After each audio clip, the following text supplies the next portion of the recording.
Welcome. You're listening to Tea Time with Talent Acquisition, the podcast that's aimed at fostering knowledge and sharing it within this vibrant talent acquisition community. On today's episode, this is what we've got installed for you.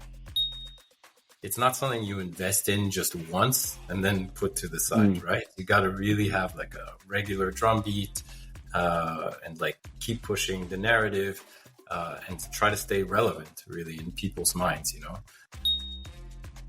A candidate that's heard about you at an event or read a piece of content that you've put out there, they are essentially pre-qualified.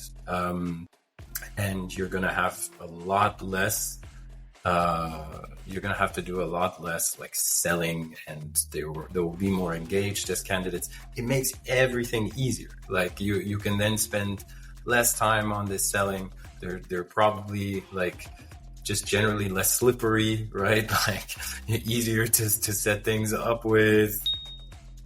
I was absolutely thrilled to have Andreas participate in this blog. I've known him for many years. I've worked with him on and off over the last decade.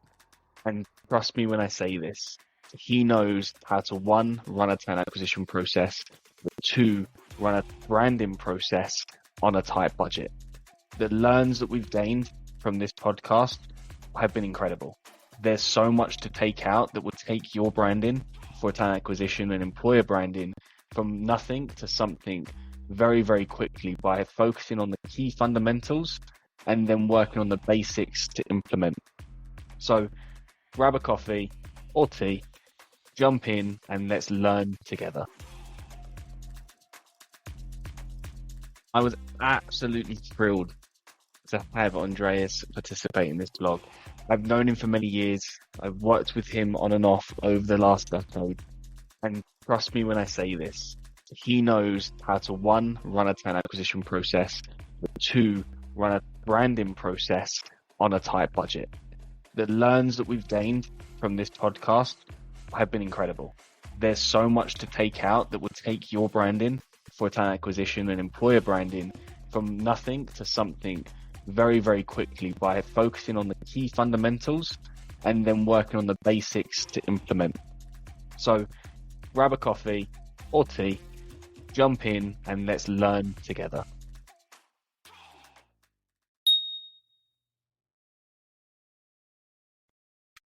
Welcome to Tea Time with Talent Acquisition, the podcast aimed at sharing knowledge and fostering stories within the vibrant talent acquisition community. There's no surefire way to accomplish anything in life, but with each conversation, we aim to delve into diverse topics and present fresh perspectives to empower you, our fellow colleague, on your own journey to success. I'm your host, Eden, and for the next hour or so, I'm going to be joined by a highly experienced talent acquisition expert who over the past decade has helped to sustainably scale a number of startups across the Berlin ecosystem, from Wooga and EyeEm to Latana and now his current company. This individual has helped create processes, structures, working environments where creativity fuels their hiring. As someone I've actually worked alongside in a former team, it's a great pleasure to have him on today's podcast. So when you're ready, grab your favorite tea or coffee, if you prefer, and welcome me and join today's guest, the Talent Acquisition Manager at Pitch, Andreas Bundi. So thanks so much for joining. Thanks a lot for having me. And thanks for the intro. I kind of was worried I'd have to summarize my decade in Berlin, in the Berlin tech scene myself, but you've already done that for me. So yeah, that's what LinkedIn's for. That's one of the perks of having that aspect of LinkedIn. But you know, I really appreciate you joining on this one. The topic we're gonna cover today is one that, I mean, I mentioned it before we started recording. I'm so excited to have this one because I think it's going to touch so many people's kind of interests. We'll get into that part in a minute, but before we do so, I do like to start every episode off with the same question. So everyone's got a level playing field. What is one thing that you believe everyone in talent acquisition is doing today, but you feel it could be improved upon? That's a great question. I think, yeah, I mean, everybody focuses on like, you know, the top level KPIs, you know, time to hire, like looking just very deeply at the funnel. And I think that this is really broad, but I think this focus, and this is not just a phenomenon in talent acquisition, but in every domain these days, this over focus on data, it can be detrimental. I mean, there's some things you just can't measure. And I think two of those would be, well, one is the topic of today's discussion, employer branding, and kind of like the softer part of talent acquisition. It's unless you're doing brand awareness surveys, which I've worked at a company that actually focused on building these. Even those are imperfect, I would argue. It's hard to really judge or gauge the impact of employer branding. So that's why people don't focus on it, because of this, like it being kind of difficult to measure. And then the second, I would say, is candidate experience. Now there's like a little bit more of a trend I'm seeing. People, candidates are more vocal, I think, than they used to be about their experiences, which is a great thing. And I think that's put more, there's more platforms for them to share it than there used to be, these kinds of experience, Glassdoor and LinkedIn. That's kind of put a little bit more pressure. I think it's a little bit overdue, more pressure on talent acquisition people to put more thought into like the perspective of the candidate, treat them, I think, with a little bit more respect. I would say it's two broad areas, but I think, this job is one where you're just constantly under pressure, and the numbers are the easiest way to kind of demonstrate your impact, and they do work in certain, and I think they're important, but I think those softer elements of the job still, if you're thrown into a chaotic environment and you've got a million things to do, you've got 50 jobs to fill, they just get kind of a little bit neglected, those softer elements. And I think ultimately that's to the detriment of the profession, because reputational sort of consequences, and ultimately it's going to be harder for you to do the nitty gritty of your job, the day to day, if you don't kind of take care of the softer elements as well. I think the topic of employer branding, obviously, we're going to speak about today, so we'll circle back to that. But just to kind of put my element into and experiences, it's definitely a topic that a lot of people have been listening to on the podcast. We've covered it a few times already, and there's so much still to cover.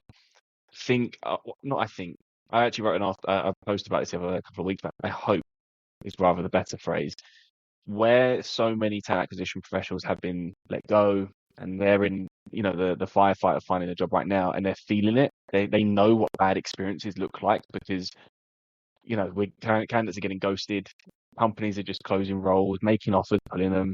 I'm hoping that the people that are in the positions of 2024, 2025, they remember what it felt like in 2023 to kind of go through that process and what that experience felt like for them, so we don't remake the same mistakes.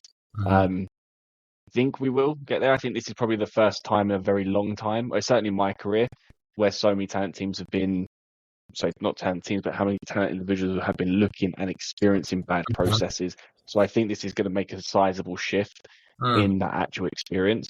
That's the hope. But absolutely. Check back in a couple of years' time and see was the prediction right. I'd actually. It's so, you get so stuck into something, like being on the one side of the recruitment process.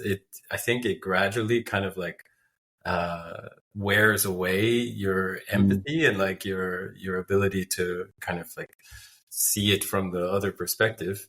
Absolutely. I think that's optimistic, but I think I'm also hopeful that unfortunately, with so many people in my profession having to look for jobs this year, that they'll come in with like maybe more of a fresh and more candidate. Yeah, that's what I'm hoping as well. And because I think a lot of people have been impacted. It's not just your juniors, it's not just your ICs. You've got middle layers of management and global heads of. And these are the people who can drive that change. Yeah. I think it just needs to be a collective that once the market starts picking up, we don't forget what's happened. Yeah. And we don't just brush it to one side and go, you know what, let's just get back to normal. Like, because the normal now it shouldn't exist, in my opinion. I wish it weren't so taboo, to be honest, for like people to just, in any profession, just to do interviews, like, apply at other companies just as like a test or like to do like some market research. I mean, it's a bit unethical anyway, because it's so unethical, but I've done it. You're leading on the company that you're applying to, right? They would never invest the time in you if you admitted, I'm just doing a bit of market research here. But, it would definitely, again, help to see maybe where, how your recruitment process and your candidate experience, how it measures up to what's out there. Because again, you really do lose that perspective. Unless you also need to be strong-minded, not to look at the other company and go, actually, you know what, that is better than what I've got now, and continue the process. Yeah. I mean, there's other ways to get that kind of intel. There's like domain-specific talent acquisition meetups and stuff, and you can speak to your peers. Nobody's like none of this is like a closely guarded secret ever. So you can always get. Otherwise we wouldn't be doing this podcast, right? Yeah, exactly. So the topic of this is employer branding. So employer branding I think it's become part of the talent acquisition function, maybe the last couple of years more so, where it's become kind of in this world. But just explain, what do you specifically mean when we say employer branding? Yeah, sure. I mean, little disclaimer, first off, I'm not an employer branding expert, right? Bigger talent acquisition people teams do have experts. Some of them actually come from marketing or comms or branding backgrounds, and then kind of just apply those skills to talent acquisition. I'm like coming at it from the inverse sort of perspective, right? Like a talent acquisition person who, tries to learn about branding and communications and all of that, and apply it to that domain. So yeah, some of the things I'm going to say maybe don't ring 100% true to a branding specialist per se, but it's just based on my experience trying to learn it the other way around. And I think this is actually the situation most talent acquisition people working in tech, right, in smaller, medium-sized companies, this is a situation they face. They don't necessarily have the background or the expertise in branding. So they're just and if they don't invest in it, though, nobody else will, right? And nobody else will kind of take the initiative to build an employer brand. So yeah, it's kind of I think what I'm gonna share is my perspective based on operating in that smaller, medium-sized company context where I was responsible for employer branding. But yeah, so what is it? I guess, I mean, branding products existed before. I think there were like dedicated and marketing teams for products or services. They existed before, I think, the talent acquisition function did. But I think it's still, so I think it's still useful to apply sort of a similar definition and similar sort of principles. So really branding and marketing is about like raising awareness for a product, right? And increasing the likelihood that somebody's going to purchase it.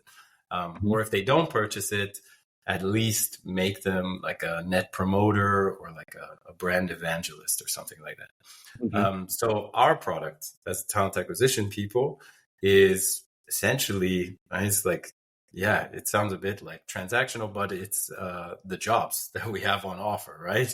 And the purchase intent is like making a job application, and the final purchase is accepting a job offer. So, if you think of it that way, your job is like really to, I mean, NTA, it's about making the jobs or like, what everything that comes with the job, like working in a certain environment on a certain product, make that more attractive. And yeah, like branding as well.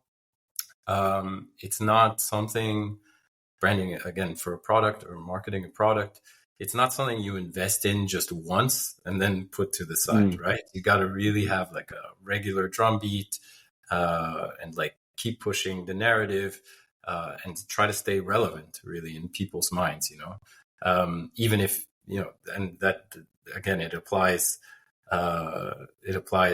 as much to talent acquisition as it does to marketing a product, in that not everybody's going to want to buy what you're selling immediately. So not everybody's looking for a job all the time. But if you've done the work to stay relevant and in people's minds, when that time comes around, they will be more aware of you, be bought in, and hopefully purchase it. So yeah, I mean, that's like a more conceptual definition. In practice, it means just like knowing what your values are as a company, like, and kind of communicating those, like what really makes you special, and that is, usually the people that work there, the environment, the product. You can also push how the product is built through employer branding. And there's many mediums you can use. Like we talk about marketing channels all the time for products. Same applies for employer brand. Yeah, I think the employer branding aspect, I try to, like when I'm speaking to TAs myself and we're talking about it, I always just explain to them, we get the holiday adverts. Yeah. So you might get the supermarket adverts. I always try to explain it to like that. Like, for example, here in the UK, obviously we have Tesco, Sainsbury's, Morrison's. They all fight each other for prime space, but it's not about the supermarket this time of year. It's about them going viral because they made the best advert of the year, so everyone's talking about it. And that's it. Because then eventually in summer, when you're getting your barbecue food, you go to the one that you remember the most. And I know we're not selling food, don't get me wrong. We're selling obviously opportunities and the organization and what it's like to work there. But it's the same thing. You're absolutely right. It's not a one size fits all. It's not a one and done. It's constant improvement, iterations, failures, trying again. And then eventually something starts snowballing and you get a name for yourself. You get a brand. And then someone actually explained it to me that as your company expands, it eventually becomes like a teenager. That it takes a mind of its own. You cannot really control it as much anymore. But that's when you know you've got a brand. For good or bad, you've got a brand. Whatever it's going to be, it's based on what you've helped create. So we need to get to a point of employer branding is we need to create it with the right mindset, the right attitude from the beginning. So when it does become a stroppy teenager, it's not going to be going against us. Why do you feel employer branding is important? So regardless of how big or small your company is, why is it something that we should be paying attention to? I think there's a couple of aspects. So one, I'll start with like the very self-interested ones for talent acquisition people. One is that it's just fun. Like it gives you a bit of variety. True. I mean, right. I mean, fun is important. I mean, and variety is important because it keeps you engaged. I think if your day is filled with, fairly repetitive tasks, like let's say sourcing, so sending out putting together prospect lists and sending out pretty much the same or like slightly modified versions of the same. Don't do that. What are you talking about? I mean, look, part of the job. I think you can still make that fun as well if you put some if you get creative with it. But put some music on. Yeah, exactly. Get some tea. So this employer branding gives you some variety, right? It like forces you to be and learn about being a copywriter or like a designer or like a comms specialist and collaborate with experts in those fields. It just kind of I think if you're running a talent acquisition team, for example, I think that's a little bit of a tip, right? That if you have, I don't know, a couple of folks on the team, make sure that, employer branding is actually a shared responsibility, so that people don't get too bogged down by whatever, their otherwise their speciality is. And then, another self-interested justification or the reason to invest in employer branding is it makes your job easier. So if you're being assessed, and in terms of how many people do you hire and how fast, which honestly, that's really, I think, what most stakeholders, like hiring managers, leadership, that's what they're looking at most closely, especially if it's a high pressure environment, where there's a lot of hires to be made in a short time. That will all become so much easier if you have a distinctive and well thought out and well developed employer brand. So the reason for that is you essentially, if you have a well known or a reasonably well known employer brand, you're going to get more pre-qualified candidates at the top of your funnel, right? The more people already know about you as an employer, the more they're kind of intrigued by what they've heard, the more it fits their values. It's more likely they're gonna apply when they're looking, without you needing to prompt them by spending a ton on investing a ton of time in direct sourcing, direct outreach, or posting job ads. That's, I think, why it's really the most important. I mean, I've faced this before, came into a company that didn't have a well-known product, first of all. That really, that's often the case in B2B companies, by the way. The average person on the street, job seeker on the street, is just not going to have any pre-existing knowledge of what you do or care much about what you do. It was really, I could see it. The situation was that we had to do a ton of direct sourcing when we did post jobs. If you looked at the sources, almost none were through directly people coming directly onto the website, the careers page. It was all just clicking through from external platforms, where we were posting the jobs. That's a good way actually to measure the effectiveness or the success of your employer brand, is look at those sources. And so, I was in that situation because if nobody's coming directly to your website, that shows, okay, nobody's finding you for a reason. Yeah. I mean, you're not on people's radars. You're there on platforms because they're actively looking for a job, but they're not proactively thinking, hey, I'd like to work there. Yeah, exactly. So we had to really, I mean, this was one, I think it was already kind of floating out there as an idea when I joined, maybe employer branding could help us solve this problem, because, it was, I mean, every talent acquisition person knows this, right?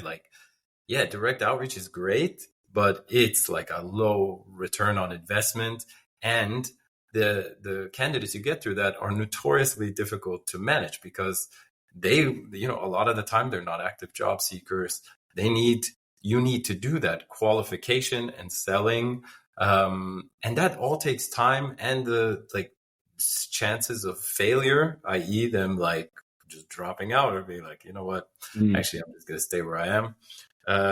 They're much higher, the chances that that's going to happen with those kinds of candidates. Whereas a candidate that's heard about you at an event or read a piece of content that you've put out there, they are essentially pre-qualified, and you're going to have a lot less you're going to have to do a lot less like selling, and they will be more engaged as candidates. It makes everything easier. Like you can then spend less time on this selling. They're probably like just generally less slippery, right? Like easier to set things up with. And yeah, that's I think the last like self-interested argument for recruiters. And then one like less self-interested one, why it's important is there's kind of like a knock-on effect. If you've gone through the effort of like articulating your values and like showcasing your work and your environment through all those employer branding channels, it kind of like reinforces them internally as well, and it holds people a little bit accountable. And in, if you've put a lot of thought into them and their whatever values that people are proud of, the people that you already work with are proud of, it will it will lead to more pride in the work, and like will make the retention people, rate from the team members that are there. yeah, I think so because it just shows like it's like the next level of intent, right? It's like, okay, you can profess your values and your what you want to represent internally, but it really like, it's another level of accountability and pride, like to talk about it externally. And again, not just talk about it once, like on a careers page, talk about it, kind of reinforce it over and over again. I think that can have an effect internally as well, just that everybody's constantly sort of like reminded, okay, yeah, this is what we're about. This is, why it's a great place to work. Who we are. Yeah. Yeah, absolutely. So from the internal perspective, from the individual perspective, you diversify your days. It makes it more creative. You get a little bit more flexibility in certain tasks.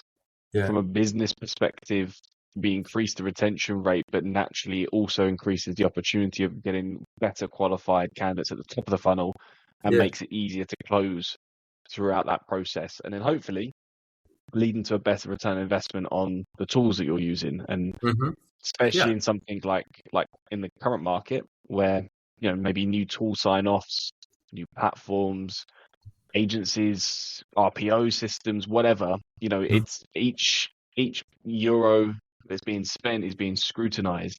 So you need to make sure that if you are, and in this essence, on a budget and you want to do employer branding, then, you need to be maximizing as much as possible.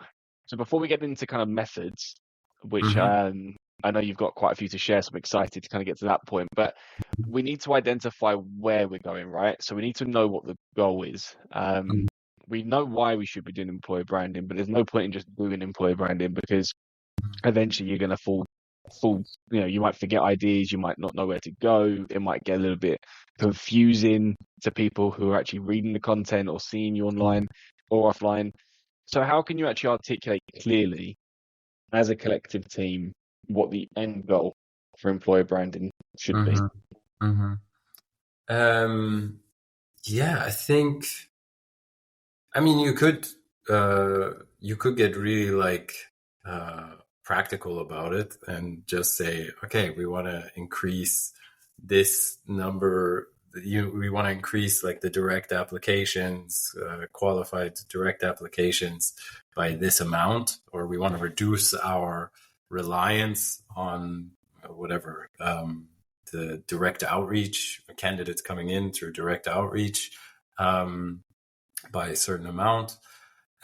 So that's one end goal, and I think it's kind of a worthy one. And to be honest, it's the easiest one to use if you're trying to get buy-in from leadership or from hiring managers or from like an internal marketing team, because it's like, it has just the most tangible like value. Like it's hard to argue against doing something or investing in something. If you've got a return on investment value behind it. Exactly.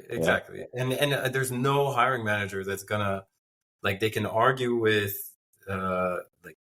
or they can argue how much they correlate, maybe, but there's ways you can argue against that. But they can argue that, oh, we don't want to decrease our time to hire, or we don't want to increase, our the number of qualified candidates at the top of our funnel. So that's one way to just, or to kind of like set the end goal. But I think, yeah, I mean, the reasons I mentioned before, right, are just as valid. If you're trying to motivate a team, employer brand. I mean, yeah, this is maybe a weak justification if you're talking to leadership or hiring managers.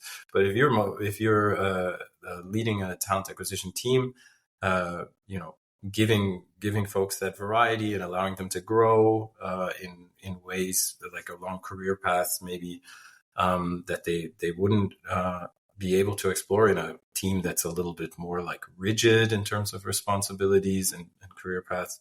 Yeah, that's another reason to do it. And yeah, the last point also that I mentioned before, right?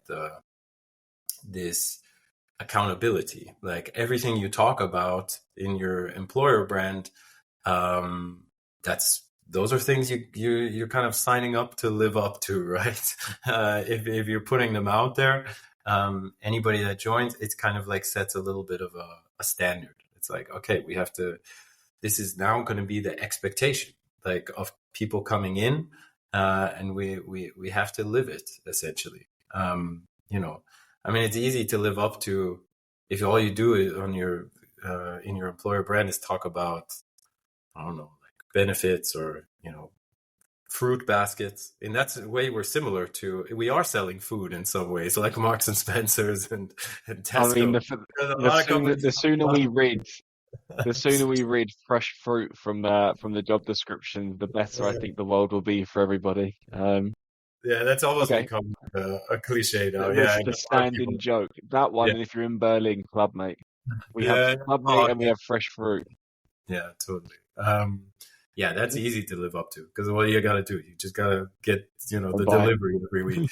But, if you talk about like how you ship your products and like what the role of a product manager is and how that might be different from, and, tell the story through a person doing that job, which is, I think a key part of any employer brand is like just to tell stories and to use you let the people who actually work there use their voices, like not kind of put words in their mouth or makes it more authentic. It's not just you pushing out your opinion from a marketing perspective or from a TA perspective. It's getting by, and it links back to that increase in retention. If I was to sit there and say how great the company is, they've helped me do this, they've helped me do that, I'm way less likely to leave in the immediate future because my name is now associated to that company on a YouTube account, on a LinkedIn account, on a blog or whatever. I know who does it really, really well. I don't know how it actually impacts their retention rate, if I'm honest. Maybe we'll have to try and ask them. But Delivery Hero do this really well. They get their blog.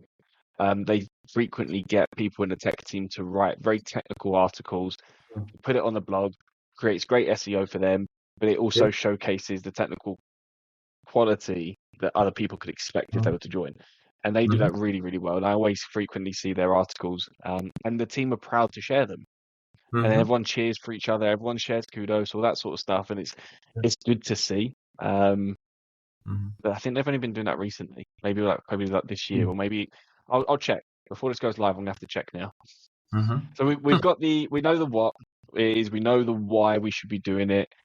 We've got some tangible way to express to more like the C-level. Look, we can do it because we can reduce time to hire. We can increase the return on investment on this. Yada yada yada. Right? These are great, but then the really important thing that I think most people are itching to hear from you is how do we get going? What are we actually going to do around employer branding? And taking it from the perspective of I've got a very limited budget, because a lot of teams probably come from that perspective. Because if you've got a large budget, you've probably got someone purely dedicated to this. You've got a content writer, probably sit with the marketing team as well. So let's take it from small to mid-scale companies or people in enterprise companies that have a very specific scope. My budget is small, if nothing. What can I do to try and increase my brand or my organization's employer branding today? Mm-hmm. That's kind of, again, the context I've had to operate in for most of my, at least Berlin based career. So I'm gonna go again, though, a little bit back to like laying the foundation, because I think people really underestimate this. They make their lives more difficult, and they will face roadblocks so much sooner if they don't take care of these fundamentals. So, I've already mentioned it. So, really important is to get buy-in from your leadership team and your hiring manager, sure, but also the people you're going to rely on in-house. Like, so, yeah, that's it makes sense for people to hesitate to invest in employer brand if you're relying 100% on external resources, like, I don't know, designers, videographers, copywriters, which a lot of teams do, because they're told like upfront, no, we're not going to use internal marketing resources or internal design resources for employer brand. They're like focused on. Why would they be sharing that? Well, why would they be told that? Why would they be told that? Because you haven't done the work to make it a priority to clearly articulate. Okay. This is why employer branding is important. There's two elements. Yeah, one is articulating why it's important, and kind of before you want to undertake bigger projects, you need to really, kind of get that buy-in. And the second is, you need to just plan in advance. I think a lot of people, a lot of TA people will, just kind of take a scattershot approach to employer branding and look at it as like, let's get some huge wins just like out of the way. And then like a big, like the real, the one I see all the time is people, trying to revamp their careers page, right? Which is a huge project, to be fair. And if that's what you're coming to the table with, like to a marketing team that has other things on the roadmap or other priorities, chances are you will be told no. And then you got to figure out another way to do it. You got to go to freelancers. Curiosity, if you don't mind me saying then, if we've already identified that probably most people, if you're looking into employer brand in the early stage, most people aren't probably finding your careers page anyway. So why would you gravitate towards upgrading your careers page if people aren't going there in the first place? You want to get more people into the funnel to organically find it, show that you've increased the traffic, to then go back and say, now let's ramp it up. Totally agree with that. Okay, cool. I mean, this is, I think people are attracted to it because it's, in some ways, it seems like such a compact and like, like this is our mission statement. Like, let's put everything out on the table there. And and I think it should to some extent do that. But I think it shouldn't, as you suggested, like it's not, you're not really spreading the word beyond people who are on the website already. Yeah. And that's the problem. You're neglecting other channels which might lead them to that, let's say, like, shop window. So it's that. So when it comes to like actually getting the resources, getting the buy-in, try to like plan it a little bit more in advance and think of it as an ongoing effort, right? And so then you're less likely to like overwhelm the resources that you get. Again, the internal resources, which are, technically, if you ask an accountant, they would say this still costs money because we pay those people. But I guarantee you it's cheaper and the communication will be so much easier than if you're going externally. Plus, you're getting perspectives from people who actually work with you. That's like, just in terms of concepts and the content, you're getting, They you're not know so the style and the vibe of the company already. exactly. So yeah, that's really important. And if you do that, again, you're gonna be much better placed. Again, you get the buy-in from internal marketing people, resources essentially that you need to rely on, from leadership as well, to actually take time away from sourcing, or all the stuff that to them seems like, well, that should be your job. No, like I want to see results now. I don't want to invest in something for an uncertain result down the line, which a lot of people, that's how they see employer branding, by the way. Yeah. So you got to bring them on side essentially, and plan it properly. Again, think of it as an ongoing effort, and then you're less likely to overwhelm the resources that you are given. We at Pitch, we used to do at the beginning of every year, essentially, we had a project roadmap for all of our initiatives, around tooling, around employee or candidate experience, sourcing, but we had a specific calendar as well for employer branding. Part of that was a content calendar, an events calendar, award submission calendar. Glad you've just said that, because we use a content calendar. We implemented it, I think beginning of this year. So we do it in April for us. So we do April to March. And that covers, the podcasts, blogs. It has who's the guest, what topic is. Yeah. Then we have something for TikTok, Instagram, LinkedIn. It breaks it down. So we know what we're filming, when we're filming it, what needs to be edited, where in the pipeline it is, and what the audience is, or who the audience is intended it for. And that has been powerful, having that small adjustment. And again, that's coming from a team that's 5 people. So obviously our budgets are going to be small on the employer branding side. Yeah. But it also, people, I think, underestimate the value of just giving people a heads up. You're a lot organizing, likely to face resistance when somebody knows something's been sort of on the agenda or coming up for a while. Absolutely. Because they're juggling a lot of priorities. You can get it on their roadmaps or sooner rather than later, and that allows you then to rely more on those internal resources, and ultimately spend less than you would if you were constantly, going external for whatever, a copywriter or a graphic designer or videographer. So then, like I said, circling back to the question of what can we go and do, what key kind of methods, or let's call it methods. You know what I mean? What kind of what has worked well for you, and maybe what hasn't worked? Yeah. What's worked well? Honestly, content, a big one. And this is also, content's great because you get a lot of mileage out of it. When I say content, I mean specifically written content. I think video is great as well, by the way. But because we're videoing now, and you feel bad saying it. Yeah, no. Well, this is a podcast, isn't it? So it's also videoed.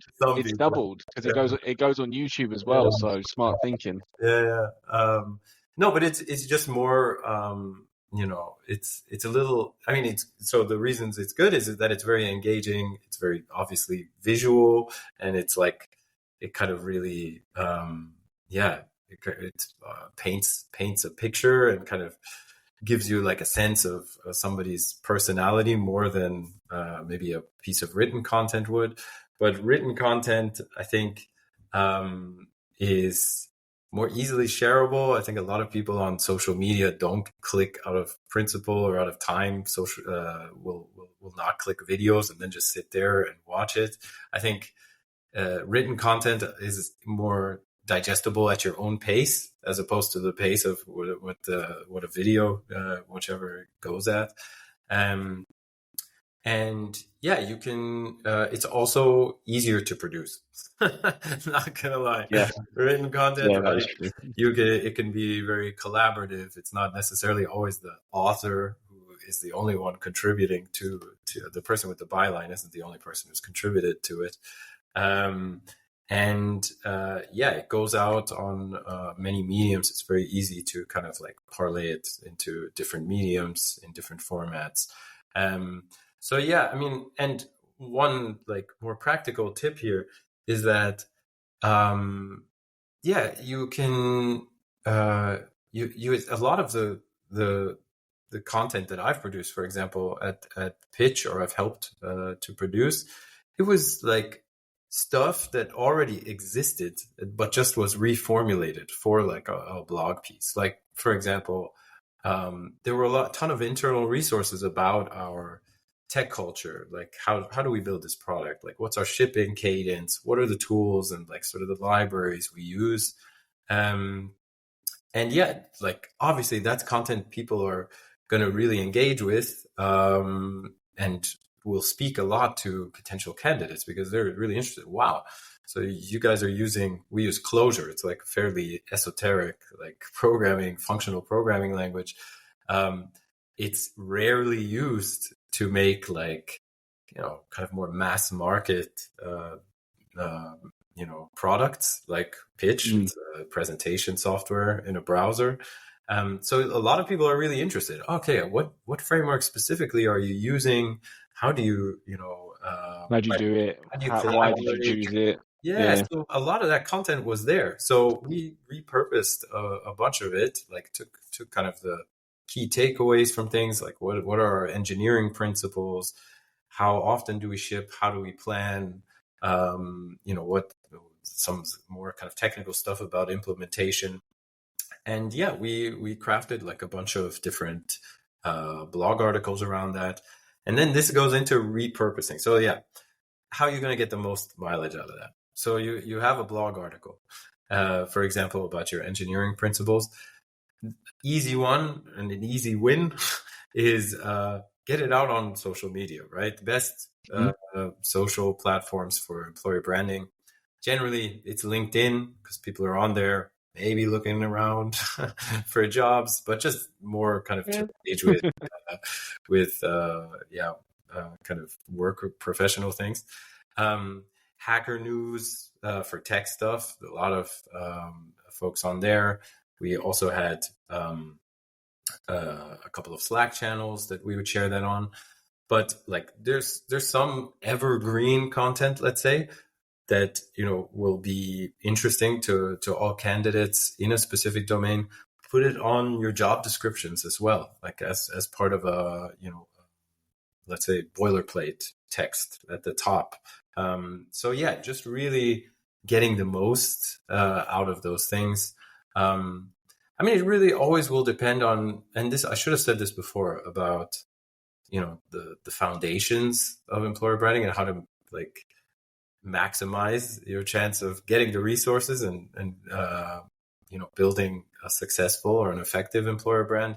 And that is like know your target audience, like who specifically. And I mean, a really simple way to do this is just look at your hiring plan for a year or your likely hiring plan, and then just kind of look at the proportions okay, what do we actually want to do? How many technical folks versus design folks versus sales folks, whatever, are we aiming to hire? And that should kind of set the agenda for the employer brand, specifically when it comes to content. Another just to sorry, jump in. So if you're intending to hire, say, more salespeople, you would purposely gear your content towards what the salespeople want to see. What are they going to be most interested in? Yeah, absolutely. And that doesn't always have to, I mean, like, so I've even had, especially sales folks are like obviously very active. They're very, extroverted, but also very good at building and selling themselves, like building their own brand and selling themselves. Yeah. And I've seen or I've worked with sales folks who would publish, just self-initiated, like publish a piece of content, like, these are my thoughts on a particular tool or a particular method of sales. And you could even use that as a quick win. Like, hey, can we repurpose this or post it like as is, just repost it on our channels?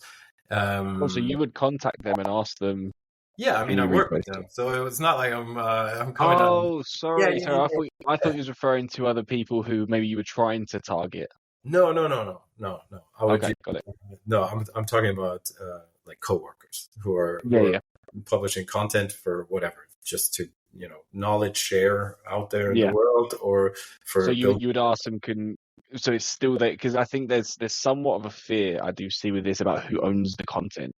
And I do Yeah, see it a few times, especially when I do obviously, we do blogs, you know that one. You yeah, participated, we do the podcast. And then when I'm speaking to some of the guests, they're like, okay, I want it in my name. I don't want it to be my name at this company, just in case they try to either take it off, they try to yeah. take ownership of it.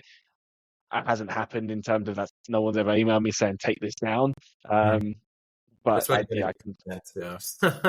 Well, maybe my audience isn't big enough yet. So, one thing why it's in my head, and this works really well, that I've seen it a few times now. I'm trying it ourselves as well, and it's on the topic of written content. Mhm. So by the way, I fully agree with the written content repurposing it. Took us a little bit of time to get it. We now have a process. It's called the 5-to-1.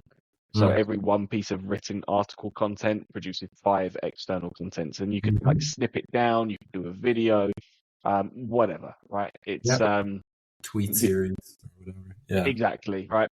But our blog itself is obviously driven by my LinkedIn, the team's LinkedIn, and we have a Medium account. But there's a collection of blogs that other people would write about, saying these are the top 5 blogs to read in ... Now there's a tool that you can download on Google, a plugin which basically checks dead links. So you can go to these lists in your field and you can see which ones are no longer relevant. So especially it works really good for podcasts as well, because a lot of podcasts just fizzle out. And you can see which are dead links. Those that are, you can message the person who operates the site and say, hey, notice this one's a dead link. Can you replace it with our one? Here's our link. And because they don't want to be seen as somebody who's producing crap content themselves as dead links, Yeah. most people just go, yeah, all right. Mm-hmm. So I know it's a bit of a long-winded one, but it's if you make it happen, I've seen some podcasts do it. It's a really simple way to then you can then repurpose that and say, we've been featured on this.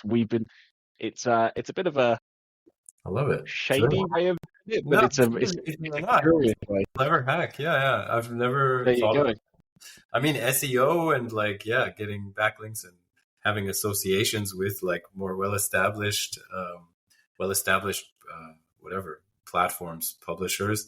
That's also a part of employer branding, of course. Yeah, so I've never thought of that actually. But for any, I guess it's SEO, content marketing kind of go hand in hand. It's a great. I never heard of that technique. What's the tool, by the way? The dead link. I'll have to give me a second. Yeah. Let me. I'm not actually on Google at the moment. I'm on Edge. Microsoft Edge. I'm gonna have to load it now.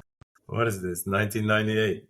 Hey! Don't do it. It's actually called Check My Links. Okay, a Google plugin. Cool. So Check My Links, and then when you deploy it onto a site, it'll run it, and it'll literally say if it highlights it green, it's good. If it highlights it in red, it's a dead link. But there you go. Take that way with you. Cool. And anyone who's listening. Thanks. Everyone now, it's still my idea. I'm joking. You can cut this. Yeah. It's there to be shared. It's all good. So outside of written content, Eden's dodgy backdoor SEO link, what else would you say is a really strong employer branding technique that we can employ? Yeah. I think purely for word of mouth, there's some limitations to this strategy, but And I understand why this kind of like fell by the wayside with COVID and lockdowns and social distancing in the past couple of years. But events, again, if you're operating in this context, small, medium-sized company, limited resources, they are a great way to actually build your employer brand. Again, you got to do it like purposefully. Don't just reach out to any and all event organizers. Think about, who do we actually want to speak to? Which communities? Like, and again, that's depending on your hiring goals.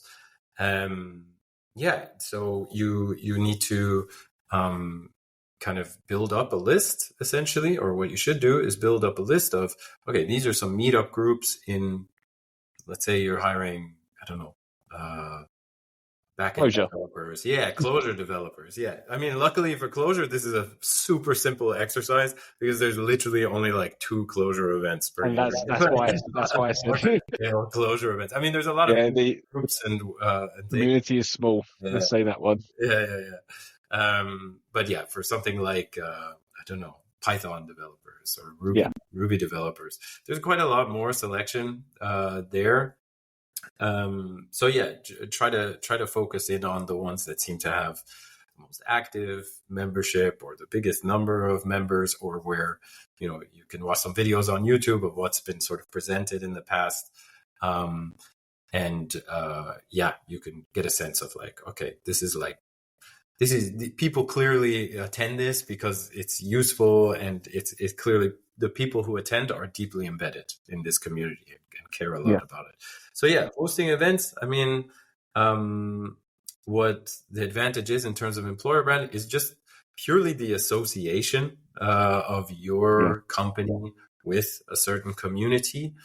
So by, you know, donating your office borrowed space. Or borrowed what's the phrase? Valor? No, I forgot the word now. No.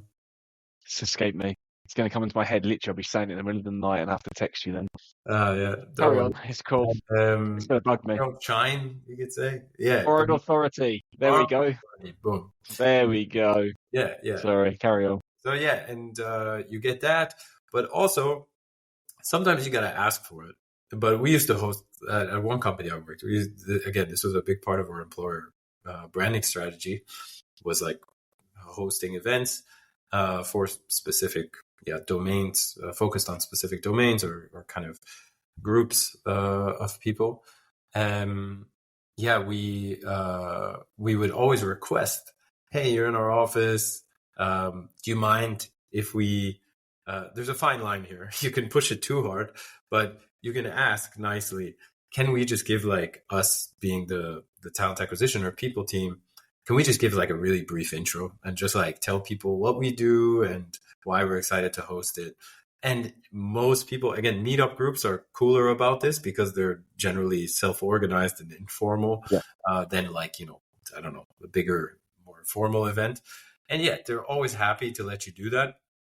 And that can have like really this multiplier effect. Like people, there's the people who are there in the moment, who are now suddenly aware of what you do and what tools you use and whatever that you're hiring and what you're hiring for.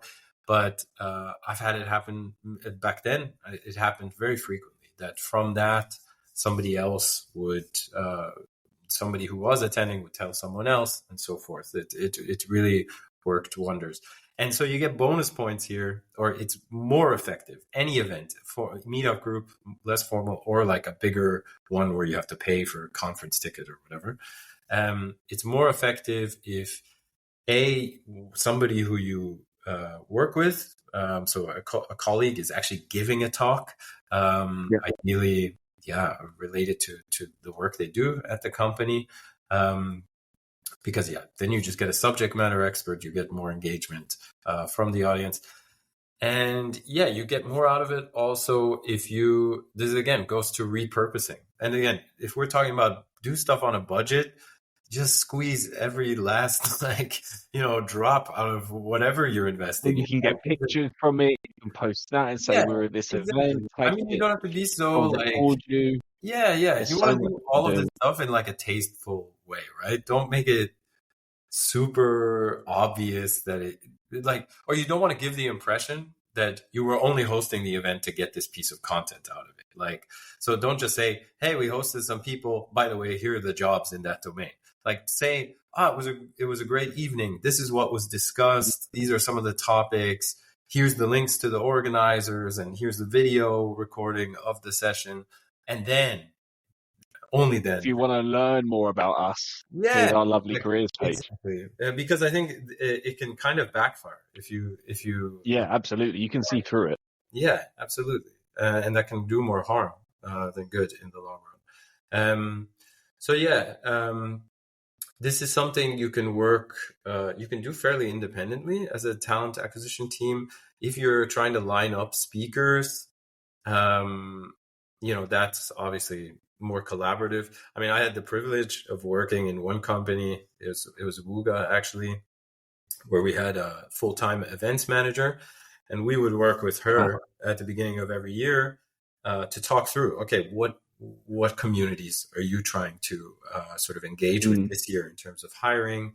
Where are we likely to find them in terms of geographic locations? And we would come up with a strategy which included, okay, which events should just the talent acquisition team attend? Which events can we kind of put forth, propose a speaker, and then we would put a call out internally. Hey, does anybody have a talk they've already done, or like a talk that they're interested in giving at this or that conference? And the incentive is like, I mean, at Wooga, it was like you get to travel to pretty exotic places. I mean, sometimes less exotic, like Cologne, but sometimes exotic, like San Francisco, right?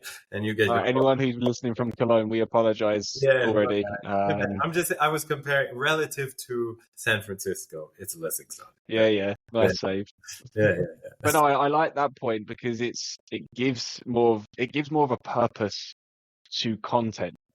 Yeah. Right. And, meetups, written content, videos, whatever, right? It's a purpose. And I think content for content's sake is just a waste of time. There's so much noise already out there. Don't add to it. But if there's a purposely thought out piece of content that adds conversations, doesn't just regurgitate what's already there, and there's a reason that you're doing it, then go for it. But, just sharing a picture of the team and saying happy Friday every Friday, expecting different results, isn't really going to do much for your branding other than saying, okay, on Friday you take pictures. I don't want to take pictures on a Friday. I'm probably not going to join. But there's so much that can be done. 1 hour isn't enough by any means, but we will stop it there. But I appreciate you taking the time and going through that. There's so much to unpack in this. Hopefully you can trial out the dead link thing. And me know how it works. And the biggest takeaway for me is that beginning of the year, work out who are you going to be targeting the most, and then try and navigate groups around that. Because I think what a lot of people tend to do, they get a role in Into and an external, and then they're thinking, where do they sit? Go LinkedIn. Yeah, that's it. Whereas, you can pretty much guarantee, especially if you're an internal talent team, what's your stack? It's not going to drastically change. Okay, what are you typically hiring for? Then those are the groups you go and find. Just go and nurture them and go start embedding yourself in them in an authentic way. Yeah. But thank you so much for joining and really sharing your knowledge. It's been a pleasure. Yeah, same here. Thank you for hosting, and great questions, great discussion. Hope it's useful for other people. I did a lot of time on fundamentals, but again, in my experience, people try to skip those, and then I think it just makes everything else much, much harder. So I think it's just worth highlighting those and spending a lot of time on those. So that people can. You can't build a house with more foundations. That's what I got told. Exactly. But thank you. Otherwise, thank you so much for it. All right, cool. Thanks, Eden. Have a good one.